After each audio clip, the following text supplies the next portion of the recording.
Hey guys, it's Adam, 1/3 of the Hormonal Werewolves, coming at you again with another rankings video. And you might be asking yourself, what is a Rocky video doing on a horror review channel? And that's a good question.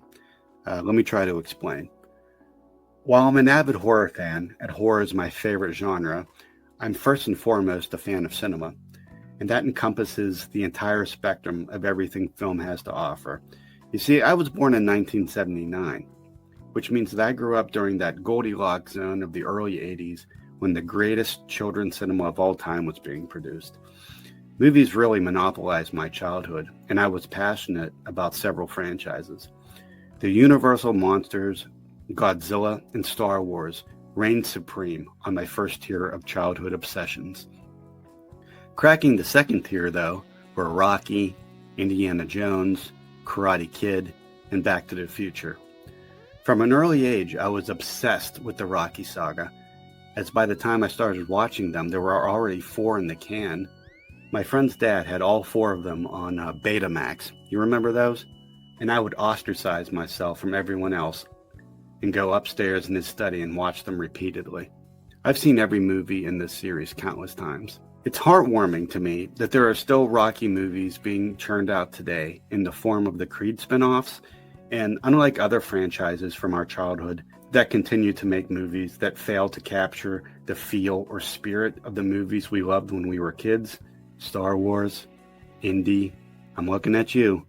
The Creed movies are peak cinematic entertainment that routinely please even the most hardened of Rocky fans. I truly don't believe there is such a thing as a bad Rocky movie. As the saying goes, just like with sex and pizza, even when it's bad, it's still pretty damn good. So if you see a movie that you love is a little lower on this list than you expected, just know I still love that movie, and I'd watch it again right now in a heartbeat. There are just movies in the franchise that I like a little more. So with all that out of the way, let's get started with the definitive ranking of the Rocky and Creed movies. And at least until Creed 4 is released. At number 9, we have... Feel like a Kentucky Fried Idiot. Rocky 2. Okay, wait, stop. Don't go anywhere. Come on, don't click off the video. Give me a chance to explain. I already said that I love every movie in this franchise, right? Exactly, so settle down. Before I get to what brought me to my conclusion that it should be last on my list, let me tell you what I love about it. I love how it's a perfect continuation from the first film. Like, you could watch 1 and 2 back to back, and it would be like one long, seamless 4-hour movie. Carl Weathers is great in this, probably his best performance in the franchise, as we get to see for the first time the locked and loaded, no-nonsense version of Apollo. He's not playing games this time. Burt Young is a lot of fun to watch in this. He somehow lost like 50 pounds between this movie and the original, and it's never brought up by any of the characters. Doesn't really make a lot of sense. It also doesn't make a lot of sense why Gazzo suddenly decided to hire him, but he looks great, and you can tell that Paulie is really taking this small-time mafia stuff pretty seriously. Burt plays Paulie cool and confident in this movie. It's quite the departure from the out-of-control alcoholic we saw in the first film. And I don't raise you to go with this scumbag. Yeah, come on! You want to hit on me? Come on! I'll break both your arms so they don't work for you. Adrian's triumphant win line is the movie's highlight, and it still elicits goosebumps to this day. There's one thing I want you to do for me. Win. What are we waiting for? Now for the things that don't exactly work as well. Alright, for starters, this movie feels like a complete rehash of the original film. I mean, when you think about it, it is the first Rocky movie, just with Rocky winning this time. And let's talk about that plot point for just a second. So, in the original Rocky comes to the conclusion that he can't beat Creed. He's not in the same ballpark as he is as a fighter, and he comes to this realization during a heartfelt bedtime conversation with Adrian. It really don't matter if I lose this fight. Nobody's ever gone the distance with Creed. All I want to do is go the distance. I weren't just another bum from the neighborhood. Rocky states that even if he can't beat him, if he can just go the distance, something no one else has ever done, then he knows he won't be just another bum from the neighborhood.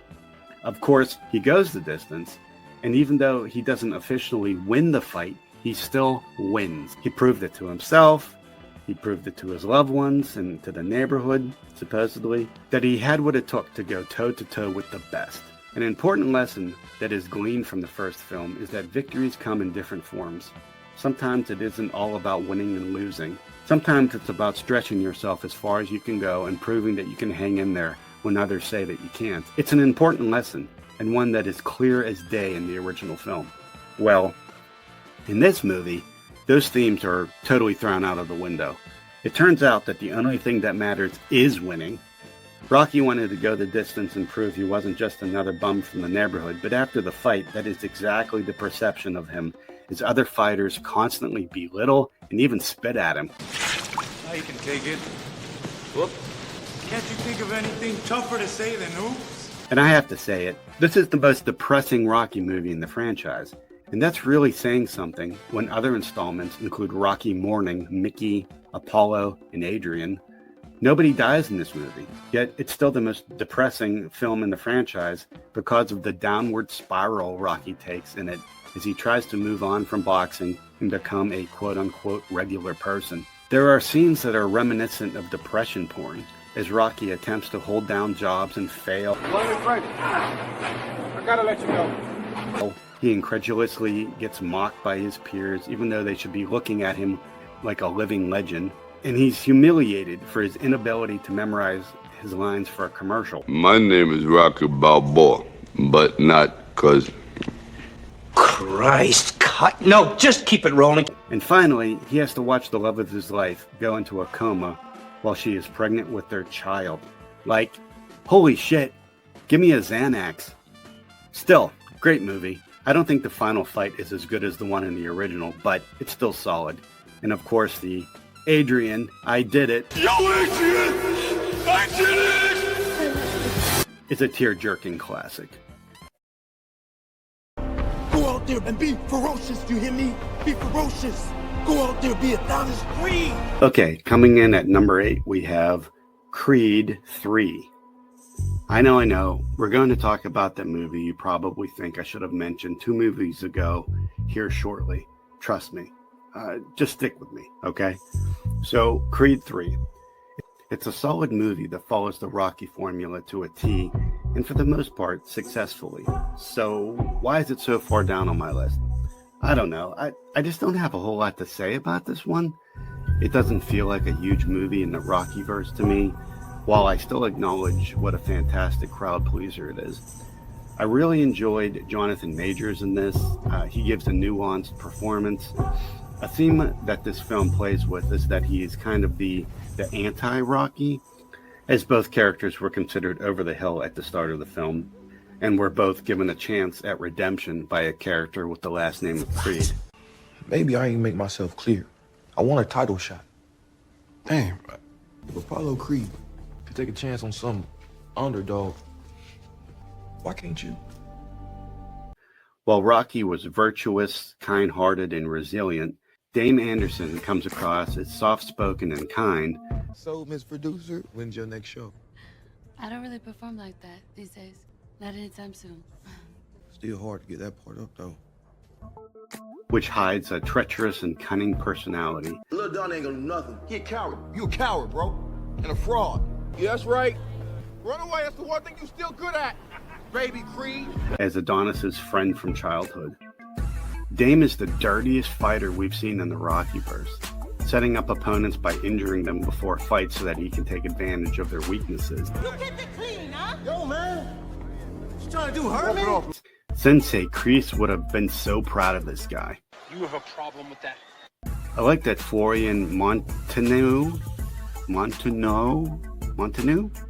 is back as Victor Drago, as his return sets up a similar angle as Rocky III, with a former adversary becoming a friend and training asset to help Creed prepare to try to regain the heavyweight championship. Although we were robbed in Adonis and Victor frolicking in the ocean scene, I think that was a missed opportunity. In this story, Victor was supposed to take on the current champ, Felix Chavez, but is Nancy Kerrigan by one of Dame's goons before their upcoming fight, allowing Dame to slip in that spot and claim the title.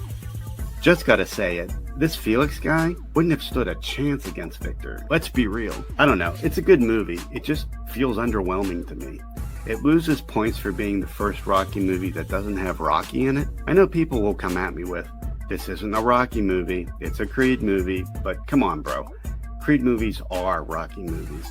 They are all under the same umbrella as far as I'm concerned, and Rocky's presence is sorely missed in this. Dame is a good character, but he's done a disservice by having to follow Victor as the antagonist, in my opinion. It's kind of like the Batman movies. It doesn't matter who follows the Joker. It's gone. The next villain is just going to kind of pale in comparison. In the Creed universe, the opponent and matchup can't get any bigger than Creed versus Drago. Dame, as great as he is, does feel like a regression in that department. Think of it this way, if Rocky had faced Drago before taking on Clubber Lang, you'd be saying to yourself, yeah, that Clubber guy is a badass, but Rocky already defeated the boxing version of Doomsday, so like, how is this guy going to beat him? And it's kind of stated as such during the final fight when it's revealed that the only reason Dame makes it so far into their match is because Creed is holding back against his former friend. Let go of the guilt. Let go of whatever was. Go out there, be Adonis Creed. Once Creed lets loose, he promptly KOs Dame. I really think it would have been better if Adonis faced Dame in the second movie and left Victor for the third, or perhaps even more appropriate, fourth film. I like to watch Adonis's relationship with his daughter, Amara, but I'm somewhat wary of how they are setting up her character to seemingly lead future installments. I don't know. Does anyone really want to see an Amara Creed movie? It's a good movie that follows the formula well, but just doesn't have the same pizzazz as some of the other movies in the franchise for me. You knocked him down. Why don't you try knocking me down now? Now to number 7, we have Rocky V. So now it's time to talk about the movie you've probably been gritting your teeth about since I started this video. The red-headed stepchild of the Rockyverse, Rocky V. I understand that this movie is universally hated. Hell, even Sly himself has gone on record to say that he hates it. Okay, give me your score out of 10 for each of your Rocky movies. Okay. Rocky V. 0. No, was it that bad, Rocky V? Yeah, it was bad. I don't remember being quite as bad as that. It's just, it was goose egg. I was definitely not there. But I'm here to say, not only is Rocky V a solid movie, solid with a capital S, it's also, in my opinion, one of the most interesting movies in the franchise. The opening with Rocky shuddering in the Russian locker room due to taking heavy hits to the head immediately after his fight with Drago is a really effective scene. As a kid, I thought this was one of the scariest things I had ever seen in a Rocky movie. As soon as Rocky returns home, we are introduced to his son, Robert, who has aged significantly since the last time we saw him. Yeah, I don't really have any comeback to this criticism. It is what it is. I thought Sage Stallone was pretty good in this, though. Rocky soon learns that Paulie has lost her fortune by giving a crooked accountant power of attorney. Gave power of attorney to our accountant. I need alcohol. Rocky, on my eyes, I never stole a freaking dime. And Rocky and fam are pulled from their lifestyle of the rich and famous and are back to living in the dregs of Philadelphia. On top of that, Rocky is diagnosed with brain damage and has to retire from boxing, as another blow to the head could kill him. It's kind of a downer, and I believe that is a main reason that fans don't like this installment. But you can tell it was a conscious choice made by Sly and director John Avildsen, director of the original Rocky as well, to get nostalgic and bring Rocky back to his roots. Rocky soon meets Tommy Gunn, and at first reluctantly agrees to be his protege, a partnership that results in a string of KO victories for Gunn and a chance at redemption for Rocky. Tommy Gunn. Okay, can we talk about Tommy Gunn for a second? Okay, first of all, I don't believe he gets the respect he deserves as a Rocky antagonist. To an extent, I get it. Up until this point, each of Rocky's opponents has been an iconic cinematic character. But I'll say this, at some point the trend of Rocky just fighting a bigger, badder fighter than he did in the previous installment, I mean, it just had to stop. Let's look at the men he's had to face in the ring. Alright, so first we had out of shape Apollo. Then we had in shape over the hill Apollo. Then we had Clubber freaking Lang. And then Ivan fucking Drago. I mean, if they continued on this trajectory, Rocky would have had to have fought Gamera for the championship in this film.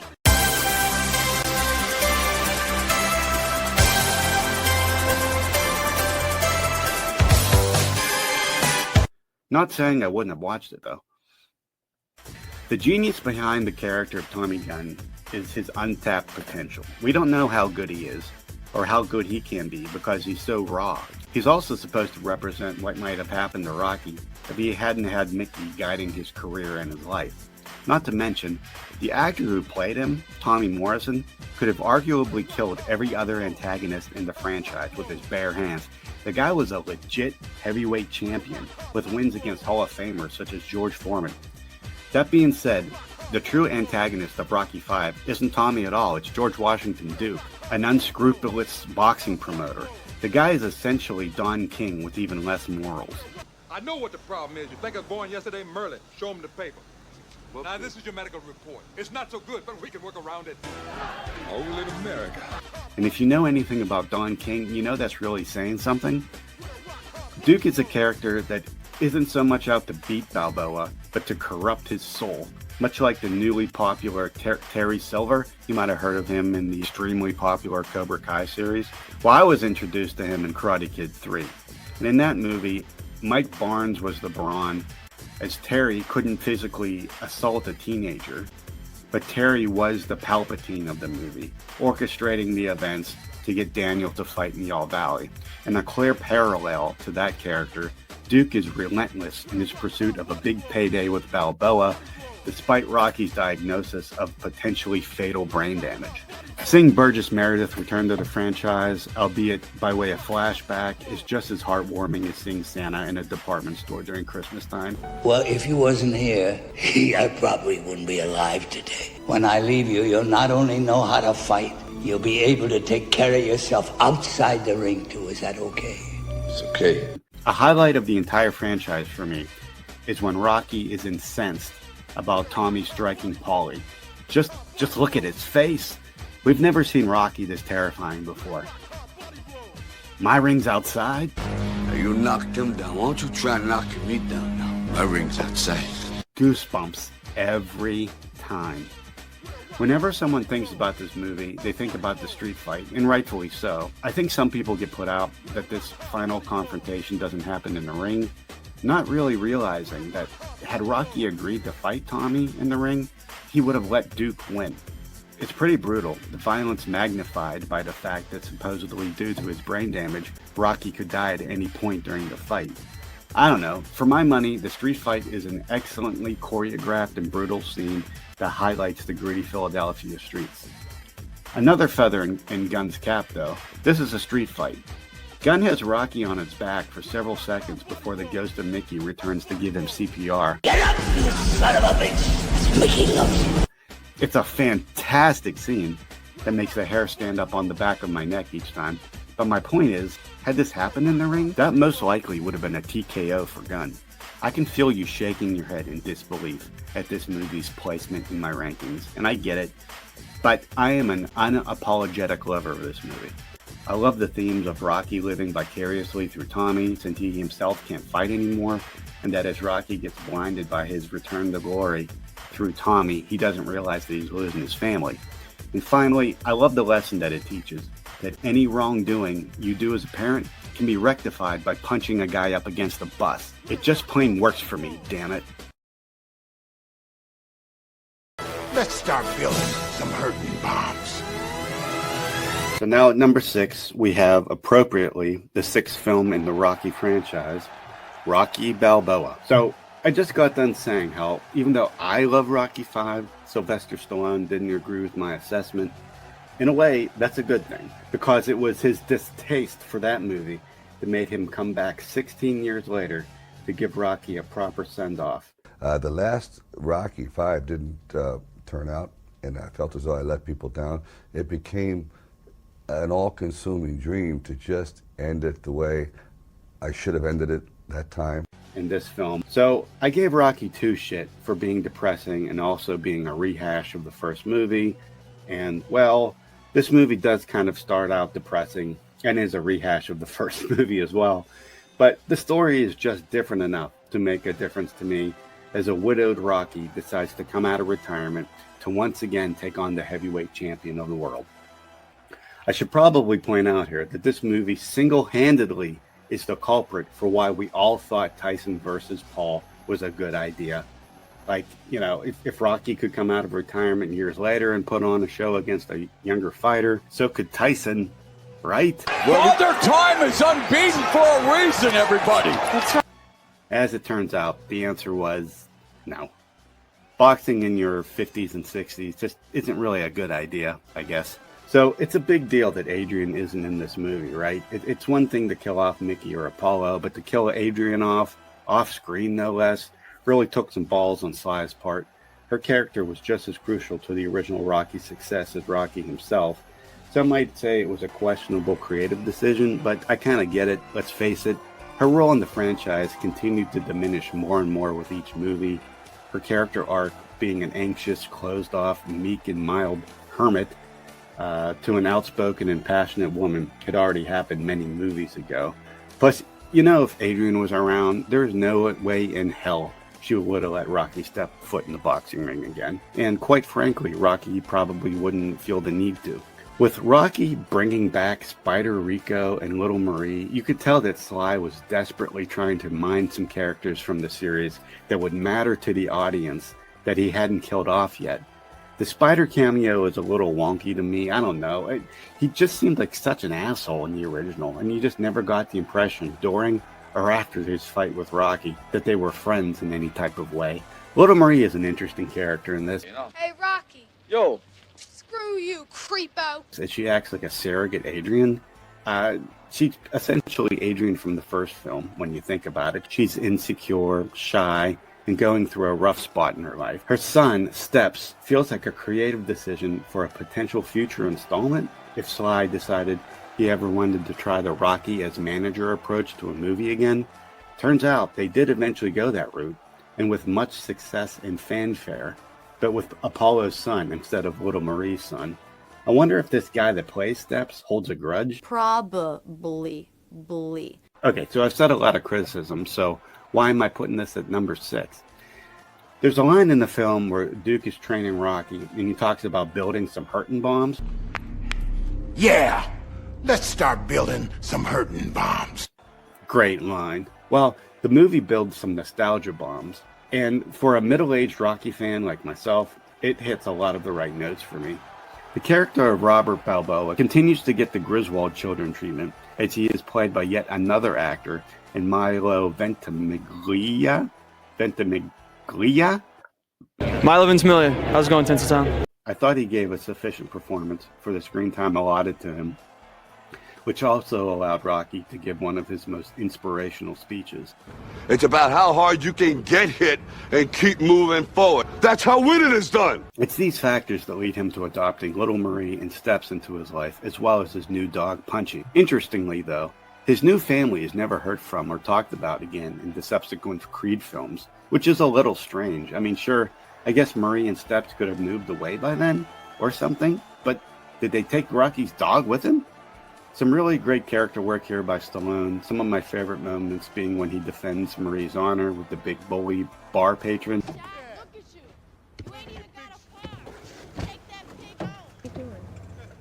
it out. It's all right. No, little Marie. It ain't all right. Yeah. Hey, leave him alone. All right, you see that? You see that? Yeah. Yeah. Well, what do you say? I saw it. And when he changes a light bulb outside of her apartment. Owe something to get, yo, yikes. Yo, little Marie, let there be light. Professional boxer Antonio Tarver, who rose to fame by being the first person to defeat boxing legend Roy Jones Jr., plays heavyweight champion Mason "The Line" Dixon in this film. Now, if I have one major complaint about this movie, it's with this character. He's so one-note and boring, so I really didn't bother fleshing out this character at all. In a film franchise with a plethora of iconic boxing adversaries, Mason's character is the least memorable.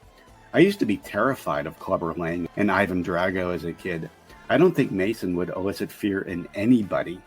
He's too understated and non-threatening looking. I do like the angle of the computer-simulated fight jump-starting the events of the film, which had Rocky in his prime KOing Dixon, an idea that is reminiscent of the Super Fight, which was a fictitious boxing match between Muhammad Ali and Rocky Marciano. Stallone clearly knew his age-induced limitations when it came to the final fight and masks it with some clever editing and voiceovers, something new to the Rockyverse that is both effective and thrilling. The moment in the theater when the screen goes black and the crowd chants, "Rocky!" Let's go, get up! Pure moviegoer's delight. When Rocky waves goodbye in the cemetery and fades away, yeah, that was supposed to be it. But then a young director named Ryan Coogler had some other idea. Which leads us to... My son will break your boy. Number 5. Creed 2. Unlike Creed 3, which really didn't tell a story that captivated me, my experience with Creed 2 was the exact opposite. I was mesmerized from start to finish. The film marks a return of Rocky's arch nemesis, Ivan Drago, as he comes to the United States with his mammoth son, Victor, to challenge Adonis Creed for the heavyweight championship. I love how this flick works as its own thing in the franchise, while also being a direct sequel to arguably the most popular film in the franchise, Rocky IV, bringing Drago back to the story with such a stroke of genius, as this character plays such a crucial role in the Creed films, as Drago killed Apollo in Rocky IV, leaving Adonis fatherless. Drago is a perfect choice as the first real legacy character to bring back, unless you count Spider Rico, but, you know, who does, as the stoic, ruthless Russian is the antithesis of the kind-hearted and humble Rocky. Seeing Drago show up at Adrian's, Rocky's restaurant. Hey, listen, some big guy's sitting over there waiting for you. He said you'll know who he is. To meet with Rocky, I was beside myself in the theater. I never thought that I would see these two men in the same room together, on screen again. Nice pictures. No pictures of me. No, there's no pictures of that. Because of you, I lose everything. Country, respect, wife. The way they chose to humanize Drago in this is the most compelling thing they have ever done in the series, in my opinion. Rocky IV is magnificent, don't get me wrong, but it is very much a product of the 80s. Cartoony, over the top, cheesy, and excessive. Bringing the character into the Creed movies had to be seen as a challenge, as the Creed films take a much more gritty and realistic approach to the world of Rocky. Seeing Drago in a more realistic lens is like when they bring the flamboyant Batman characters of the 60s. This is the most fantastical gimmick in my whole criminal career. Yeah, that's right, another Batman analogy, and bring them into present day with a more grounded version. I have to say it, after Rocky made his awesome speech, Everybody can change! and Russia became pro-American, A few cheers now for Rocky Balboa. Suddenly, Moscow is pro-Rocky. and I mean, hey, look, even Gorbachev clapped here. I kind of thought Drago was going to be okay.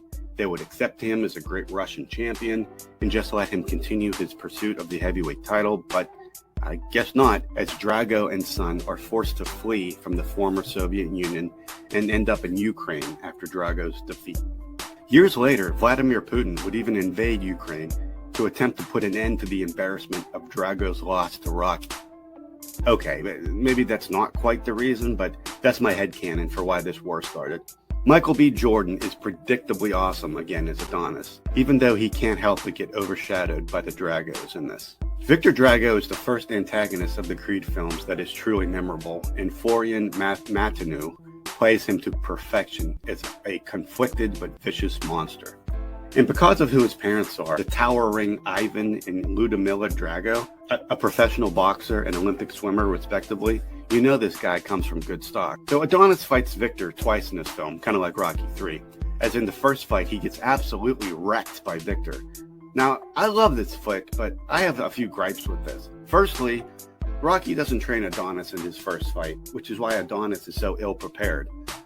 Rocky's reasoning is that he is afraid that Adonis is going to suffer the same fate as Apollo, so that's why you don't train him? Like, I don't know. Won't you feel responsible that you weren't there to help him if something similar happens to Adonis? If he was going to fight Victor with or without you, didn't you want to be there for him and make sure he's at his peak performance? Because, spoiler, once Rocky does train Creed, he's able to overcome the huge Russian. So it's a big L for Rocky that he didn't just train him in the first place and save him a lot of broken bones, shattered confidence, and an extended stay in the hospital. Another thing about this fight that gets to me, like, Victor has Creed beat. Like, he is utterly defeated. Ass is undisputably kicked, right? And then Victor does the dumbest thing I've ever seen in a Rocky movie. He punches Creed while Creed is already down, causing him to be disqualified. I love this flick, but that is some dumbass writing right there. You're telling me that Victor, who has been trained since birth by Ivan freaking Drago, for this very moment, didn't know that you couldn't hit a man when he's down? Or that he just got too carried away or something? I mean, that has been a rule in boxing since 1927. There's a reason you practically never see a fight end like this, because you have to be an idiot to lose like that. But whatever, I get it.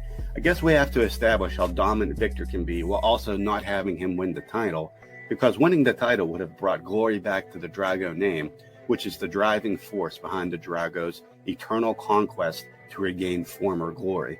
So that couldn't have happened, because then we would miss out on some really great character moments with the Dragos and Victor's mother, Ludmila, played by Brigitte Nelson, in a really effective cameo. You can't help but feel for the Dragos here, as they were excommunicated not only by their country, but by their wife and mother. Rocky then gets back on board with training, and this time the training takes place in the desert instead of the icy Russian terrain. A decision I deduced was to make sure that this wasn't too similar to the events of Rocky IV. For my money, the ending of Creed II is one of the most heartfelt moments of the entire series. With Adonis getting the better of Victor this time, and Victor losing his will to fight after seeing his mother walk out on them again, yet he still won't give up, prompting Ivan Drago to throw in the towel to save his son. I mean, it's just beautiful on so many levels. It shows that Drago learned from Rocky's mistake in Rocky IV, and that this seemingly emotionless monster can have empathy and see Victor as his son, not just as a tool to reclaim what was taken from him. It's a truly powerful, goosebump-inducing moment. I can't overstate it enough. I think it's great. Prediction? Yes, prediction. Pain. At number 4, we have Rocky 3. Yeah, I don't know. It feels so wrong to have Rocky 3 this low on my list. It really doesn't compute, and I really struggled with this ranking. But at the end of the day, I had to put the other 3 films left before it. That said, I think this is cream of the crop Rocky right here. I mean, let's be real. It doesn't really get any better than this, does it? So, let's set the stage. Rocky won the championship from Apollo in Rocky 2.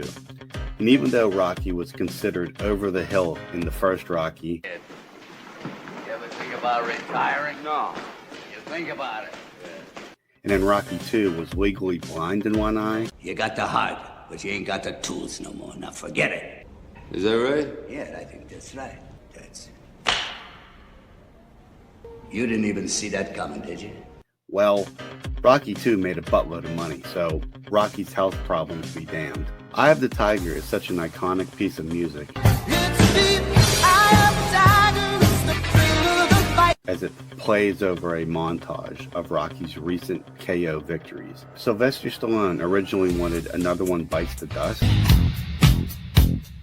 Another One Bites the Dust. But Queen wouldn't give him permission to use the song in the movie. Thanks, Queen, because Survivor ended up cranking out this all-time hit specifically for Rocky III, which wasn't just a kick-ass song, it was a major theme of the movie. Now, when we fought, you had that eye of the tiger, man, the edge. Speaking of the movie, I really enjoyed the vibes of this one. It has some of the grittiness of the 70s with a newly acquired cheese factor of the 80s. Rocky is no longer living in poverty. As the heavyweight champion, he lived in a luxurious house and has cars and the finest designer clothes. He also was able to pay for a brain transplant, apparently. I mean, let's be real. Rocky in part 1 and 2 was practically special needs. In the morning, I splash it on, and it makes me smell mainly. Smell mainly?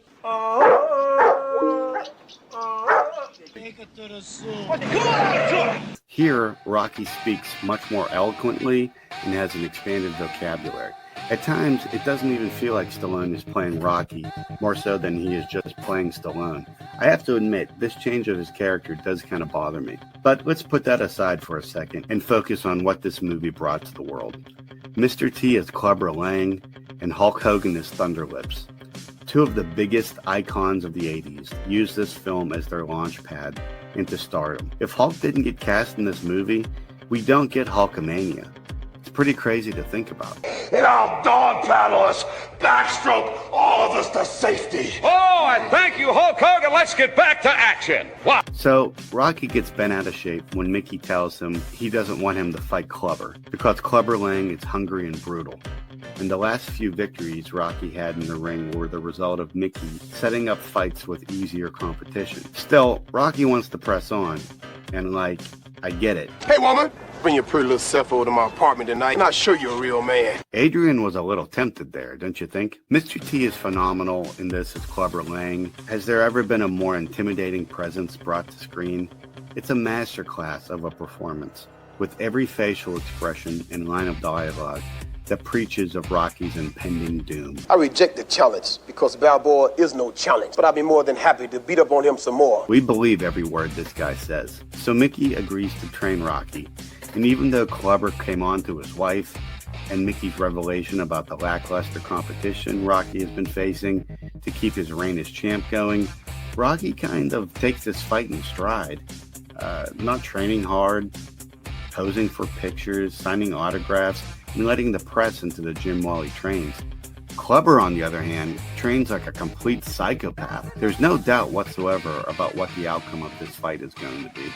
Rocky gets destroyed in 2 rounds, as he was totally unprepared for the fight, but also because Mickey was shoved before the bell, causing him to go into cardiac arrest. To say that Rocky was distracted during this fight would be an understatement. Mickey's death is easily the most heartbreaking thing to happen in this franchise.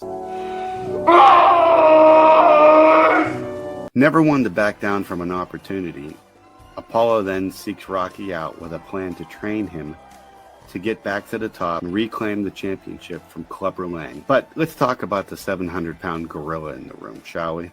Rocky's heart initially isn't into training. He has had his self-confidence blustered with Mickey's revelation about the cupcake opponents and PTSD due to his last fight with Clubber. But Apollo's plan is to train Rocky to not fight like Rocky anymore. You know, using his face to block punches, out-toughing his opponents to will himself to victory at the end, because that just isn't going to work against Clubber, who has the brute force to chop Rocky down like a tree. So what's his plan?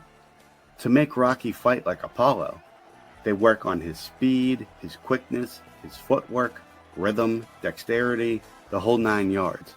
So my question is, if Apollo's plan to beat Clubber is to have Rocky fight like Apollo, and Rocky's head isn't in the game, why didn't Apollo just fight Clubber? Look, I get that Apollo was supposed to be quote-unquote retired in this movie, but Apollo looks more game-ready than Rocky does, almost for the entire runtime of the movie. The dude is still oiled up and jacked, but okay, ran over, I get it. If they went that route, we couldn't call the movie Rocky, now could we? But I have to admit it, the plot point has always bothered me. Apollo looks like he could kick everyone's ass in this movie. Adrian is able to talk some sense into Rocky, and just like that, he's back, baby. I like what they did with the fights in this movie, focusing on showing the first couple of rounds in their entirety, rather than once again doing the montage into the later rounds approach of the first two movies. Rocky's able to knock out Clubber after 3 brutal rounds, after Rocky decides he doesn't like this fight like Apollo approach, and starts fighting like Rocky again, taking blow after blow to the face in order to tire Clubber out. It works, reminiscent of Ali Foreman when Ali adopted the rope-a-dope strategy. Touch this. You can't touch this. Great movie, great fight, even if the ending is undercut by Rocky's weird jump move at the end, followed by Adrian's pedestrian, yay! If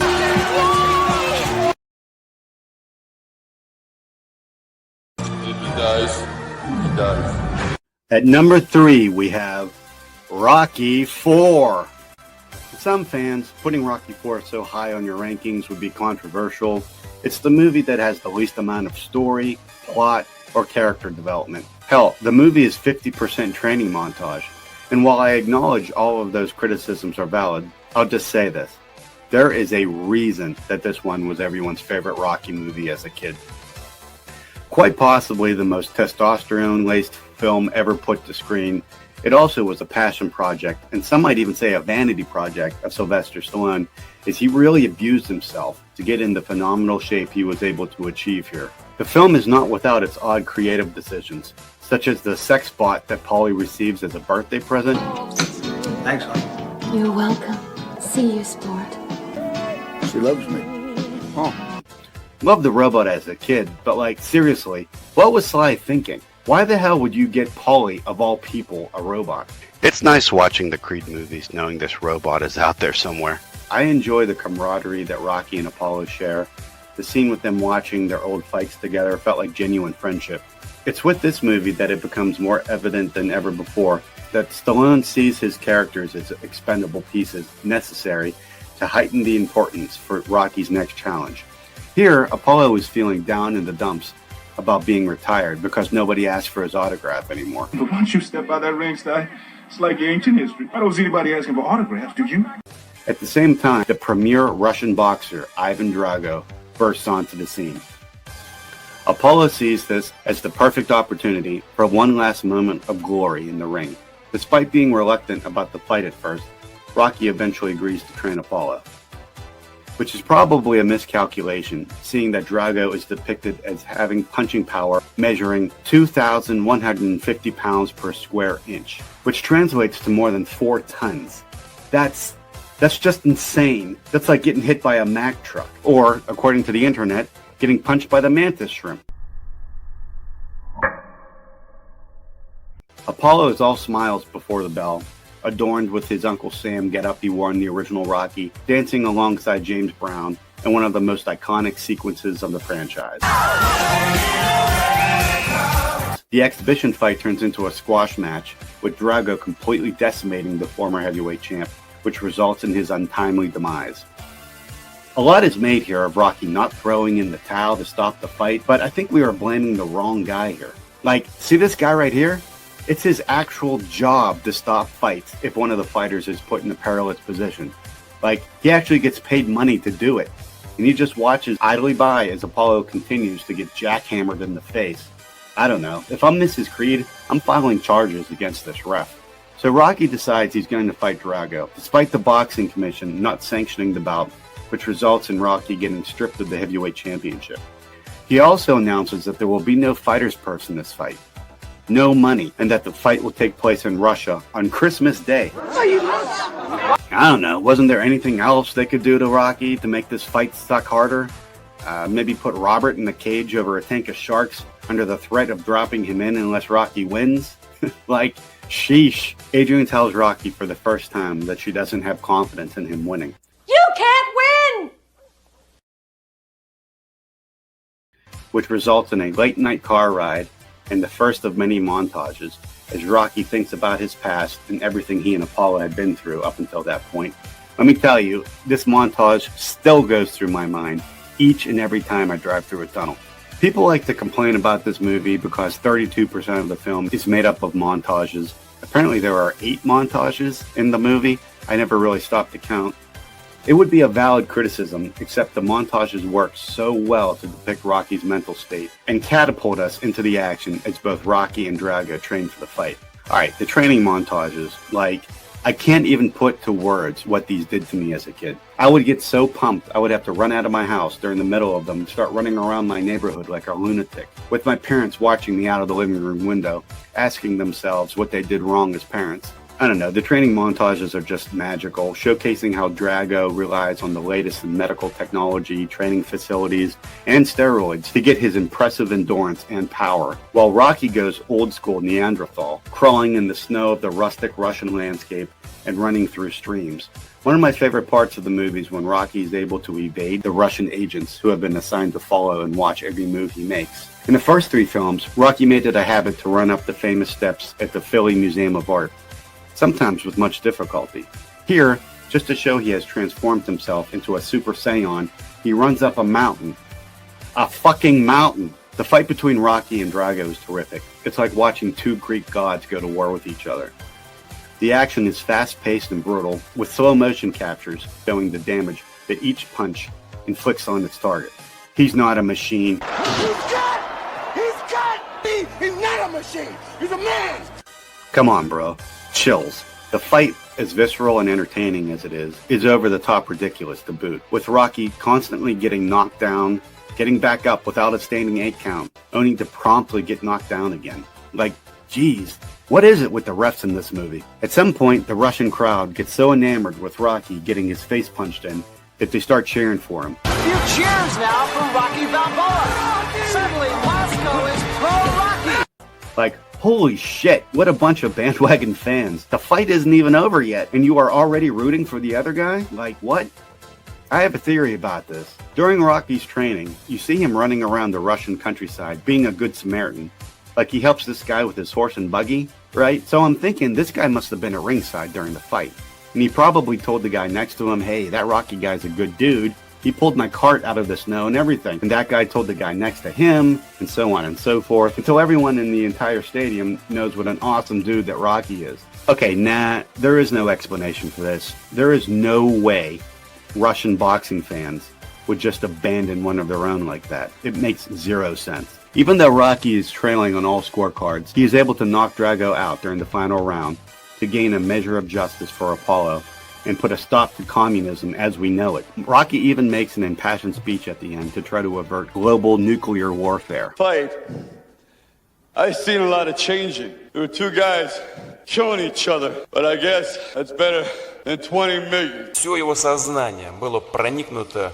I understand why this movie is kind of looked down on today. It's ridiculous, it's cheesy, it's loud, it's obnoxious, it's short on actual substance and or story, which is why 30% of the movie is montages. But you know what else it is? Awesome as fuck. It's one of the most memorable movies in the entire franchise. I love it. One step at a time, one punch at a time, one round at a time. At number 2, we have Creed. If you had told me when I had walked out of the theater after seeing Rocky wave goodbye to the camera at the end of Rocky Balboa, that in 9 years another movie in this universe would be made that I would rate above Rocky 3 and Rocky 4, I would have asked you what sort of drugs you were on, and if you had any handy. Yet, here we are. In Creed, directed by Ryan Coogler, we are introduced to the tumultuous Adonis Johnson, the illegitimate child of Apollo Creed, in a youth detention center. The first scene lets you know that this isn't your dad's Rocky. This feels straight out of The Wire or something. Yo, D, you want some nuggets? Man, whoever invented these, yo, he off the hook. Apollo's widow, Marianne, tracks down Adonis and offers to take him in. Fast forward 17 years, and Adonis is living a life of wealth and privilege in the Creed estate, and with a cushy office job that he apparently excels in. Still, Adonis feels the call of the ring, like it's ingrained in his DNA to be a fighter. The only problem is that the son of Apollo's trainer, Duke, is a bigwig in the LA boxing community, and he refuses to train Adonis, while also putting in calls to other boxing gyms to make sure they don't train him as well. Nah, I ain't training you. Ain't nobody training you. I'm gonna make sure about that. Jeez, what a hater. Should note here, boxing legend Andre Ward plays Danny Stuntman Wheeler, a professional boxer who trains with Little Duke. I really like how they show the boxers' records before each clash. They do this a few times during the movie, and it's kind of awesome. Makes you feel like you were watching a late night fight on ESPN2 or something. Adonis ends up tracking down a reluctant Rocky Balboa to try to convince him to train him. Okay, so there's a lot to unpack here. Firstly, what kind of a saint is Marianne to just take the product of Apollo's infidelity into her household like that? I always wondered how she tracked down Adonis, or when she found out Apollo was having an affair. Important pieces to a puzzle that is never solved. We also never learn much about Adonis's mother. Who was she? We never even learn her first name. All we get is the surname of Johnson, which Adonis continues to box under to try to fly his lineage under the radar. That's another thing, Adonis. His name is Adonis. Is it just like a coincidence that he shared a first name ripe with Greek mythology with his father? Did Apollo help name him? Or just a big coincidence? Also, we see in Rocky 2 that Apollo has 2 kids with Marianne, a son and a daughter. So, where the hell are they? Were they abducted by the same UFO that beamed up steps in Little Marie? Like, it must have been quite a shock to them on the day that Marianne brought Adonis home, but we never see them or hear about them, and have no clue what kind of relationship they have with Donnie. Gotta say it, the affair plotline kind of tarnishes Apollo's character a bit, don't you think? It just really sucks that he never got to atone for this. Watching these scenes in Rocky IV now, knowing Adonis is about to be born any day now, just really hits different. Yeah, so we just don't know about any of this. Okay, sorry, back on track. Can you tell that I think about these movies a bit too much? At first, Rocky is reluctant to train Adonis, as he views boxing as a thing of his past. Plus, maybe he has some unresolved trauma from the whole Tommy Gunn thing, but he eventually comes around. The relationship between Rocky and Adonis is the heart and soul of the film, with Rocky becoming something of a father figure to Adonis, and their age gap producing some hilarious exchanges. Hey, Unc. You call me young? Yeah, it was either that or OG.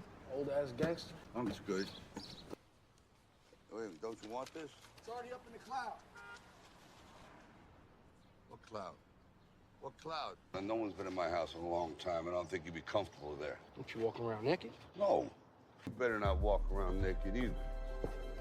Also, they should make an app where it's just Stallone as Rocky giving you life advice. You see this guy here staring back at you? That's your toughest opponent. I believe that in boxing, and I do believe that in life. Also, gotta say it, Sly was robbed of an Oscar here, as he was nominated for Best Supporting Actor. It was only the 6th time in movie history that an actor was nominated twice for playing the same character. I've talked about 2 Creed movies already, and both times failed to talk about Tessa Thompson as Adonis's love interest and future wife Bianca. I don't know, I like Bianca. They easily could have made kind of a one-note character here, just someone to play hard to get to Donnie's advances or whatever, but they flesh her out just enough and give her her own unique passions and desires, with her endeavors in the music industry, along with her own trials and tribulations with her progressive hearing loss. She's already a strong-willed character, so she's more than just another weak Adrian character. Adonis defeats local fighter Leo the Lion Sporino in a fight that utilizes really jaw-dropping sequences with camera work that makes you feel like you are part of the action. After his victory, his true identity as Apollo's son is leaked, which causes him to become a media sensation. The handlers of the light heavyweight champion, Pretty Ricky Conlon, catch wind of this, and as they are scouring for an opponent due to Conlon breaking the jaw of his would-be opponent during their weigh-in, they call Rocky and offer him the fight in the hopes of one last payday before Conlon goes to prison for a guns possession charge. Conlon is played by former professional boxer Tony Bellew. I really like Pretty Ricky. He's got kind of a Conor McGregor thing about him, as he's extremely cocky and has a penchant for trash talking and an explosive temper. He's got this shot because he found that name last night. One more. We at some kind of comedy club. My father worked on the docks. People like Silver Spoon over here. You don't know nothing about me. Nice shorts, boy. Too bad your daddy ain't need to fight in them. About the same time that Adonis gets offered the fight, Rocky gets diagnosed with lymphoma. It's here where the movie really excels, as Adonis trains for his fight with Conlon, while Rocky goes through his own journey, dealing with the harrowing effects of cancer and its therapies. Adonis fights Conlon in Liverpool, and before the fight, his mother sends him new trunks, similar to the ones Apollo and Rocky wore. The fight is an epic and brutal brawl, as despite being a massive underdog, Adonis gives Conlon all he can handle. The moment when Donnie gets knocked out momentarily until he sees Apollo, which makes him wake up faster than Mia Wallace with a heart pump full of adrenaline. Got up like a man possessed.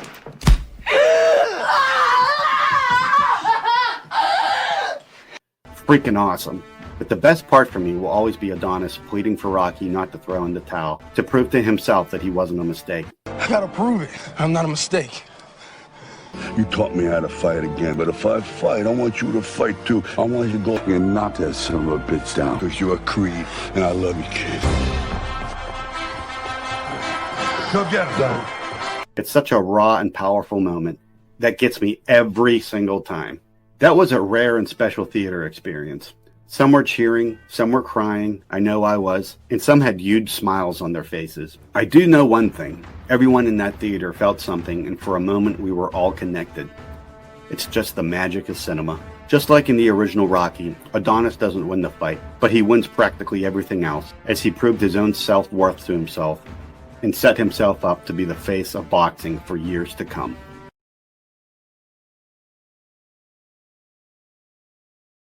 Apollo Creed meets the Italian Stallion.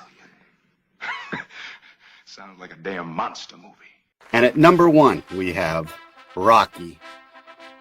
Seriously, if the number 1 spot had gone to any other movie in the franchise, it would have negated everything that came before it on my list. Is it the best sports movie ever made? Probably. Is it the greatest underdog story ever told? Maybe. Is Rocky one of the greatest cinematic characters ever created? Most assuredly so. Honestly, the review for this movie is the one I've had the hardest time with. What more is there to say about this all-time masterpiece? It's the only movie I re-watched while making this video, as I wanted to try to find some new things to talk about that you might not have heard before. This is a franchise that morphed into the greatest sports action series of all time. But the first movie isn't really about sports, or winning, or losing. It's one man's attempt to crawl out of the gutter, to carve out a piece of happiness for himself, however small it may be. If that's not relatable, I don't know what is. I guess we can start with the vibe of the film, which is unapologetically 70s. It's the grittiest film in the franchise by a country mile, with the lonely Philadelphia streets that Rocky walks at night, looking like a graffiti and garbage-littered ghost town. Speaking of ghost town, it's Rocky's solitude in this movie, particularly in the beginning, that really stood out to me. Rocky is alone. Like, totally alone. All around me are familiar faces. In the other movies, you are so used to watching Rocky interact with Adrian, with Mickey, with his son. Like in those movies, Rocky has his people. He has his team. But in this film, his loneliness is just palpable. Sure, he has Paulie, but there never is a real indication that Paulie views Rocky as a friend, really, or is even capable of being a friend. I kind of get the hunch that to him, Rocky is just a way out of the meat plant, potentially, and to get his sister out of his house. Everyone treats Rocky like shit in this, and I mean everyone. His cornerman, Like a bum. Want some advice? Spider Rico, You really got lucky today. Gazzo, Yeah, well, don't figure. Let me do the figuring, okay, Rock? From here on, just let me do the figure. Gazzo's driver, So long, meat bag. the kids at the Atomic Hoagie Shop,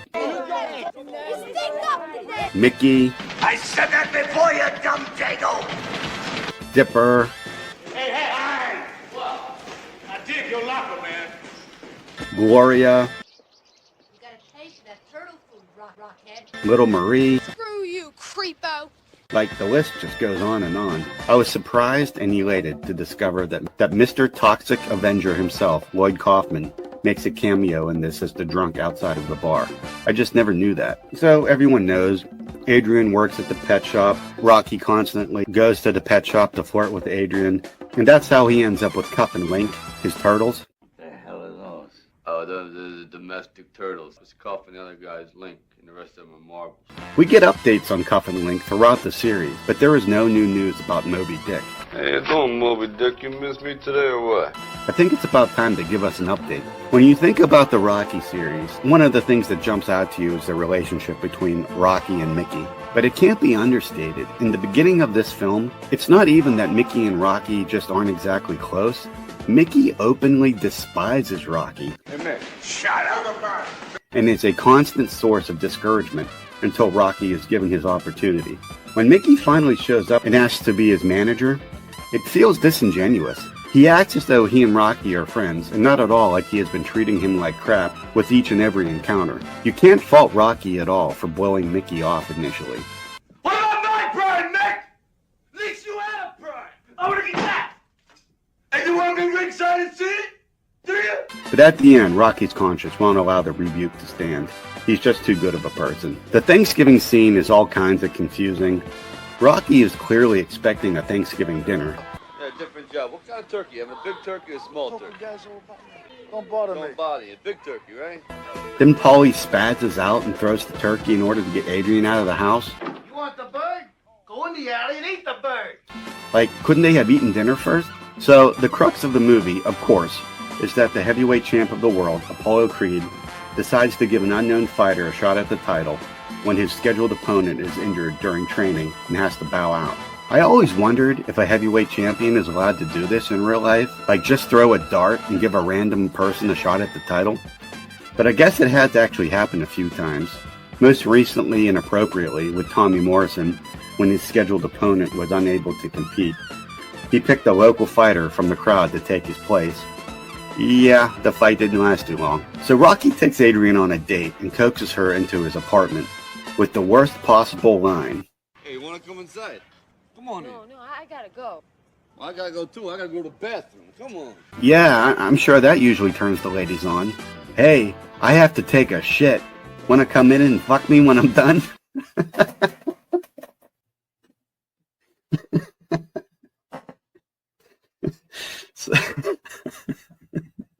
So I have to ask, was this premeditated? Did he actually plan to have sex with Adrian on the first date? What about this meek and mild pet shop girl led him to the conclusion that this was even possible? Could he have at least cleaned off the newspapers and beer bottles first? The couch looks like a back alley dumpster. It's a bit harrowing to think that Adrian probably lost her virginity on this disgusting piece of furniture. Unpleasant mating habits aside, I realized during this last watch that even if Apollo hadn't have picked Rocky's name from the Yellow Pages, Rocky had already won. He had Adrian. I think even without the fame and fortune that he would eventually obtain, he would have been alright. The egg thing? Okay, I've actually tried this. It's impossible. Your brain won't let you swallow it. Your esophagus just shuts down. There is so much tension between Paulie wanting to get a job with Gazzo, the small-time mafia loan shark that employs Rocky as a collector. Side note, Rocky is the worst member of the mafia ever. Give me some money. You know, you should have planned ahead. You know that? Gazzo is played by the great Joe Spinell of The Godfather and Maniac fame. Paulie asks over and over and over and over again for a job. Still work for Gazzo? Yeah, sure. Why don't you talk to him about me? Well, I just don't think Gazzo's hiring right now, you know? That's what I want you to talk to him about me in the collecting job. Why don't you do yourself a favor? You know, why don't you keep this job because you eat better, you know? Get small Talk turkey. to Gazzo about me. Hey, Gazzo's got to give me. Forget Gazzo. It's a bad job. You know what I mean? Hey, will you forget about Gazzo, huh? I don't ask nobody twice. Which Rocky always sidesteps and evades because he doesn't think he would mesh well in that world. Then in Rocky 2, he just gives in the first time Paulie mentions it. You know your friend Gazzo, don't be giving me your old job with him. Okay, as soon as I can finish, healing here. I appreciate that. Like, if it's no big deal, why did you make Paulie squirm through the whole first movie? Rocky is strangely flirtatious with his cut man Al. Ain't bad, seen worse. Yeah, you ain't so bad yourself, you know? Cover up, things will be okay. You cover up.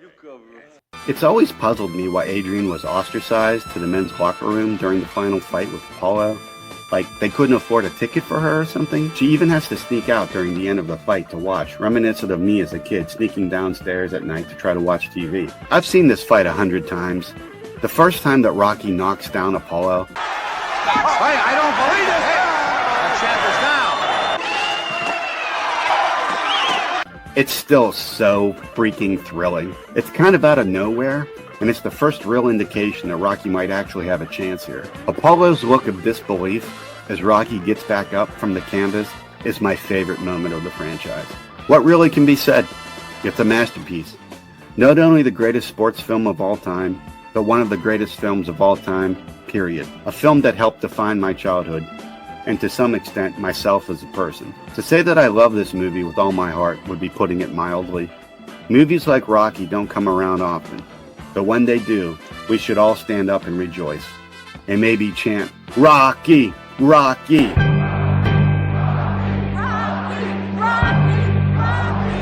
Just for old time's sake. Well, that concludes this video review of ranking every Rocky and Creed movie, all 9 films.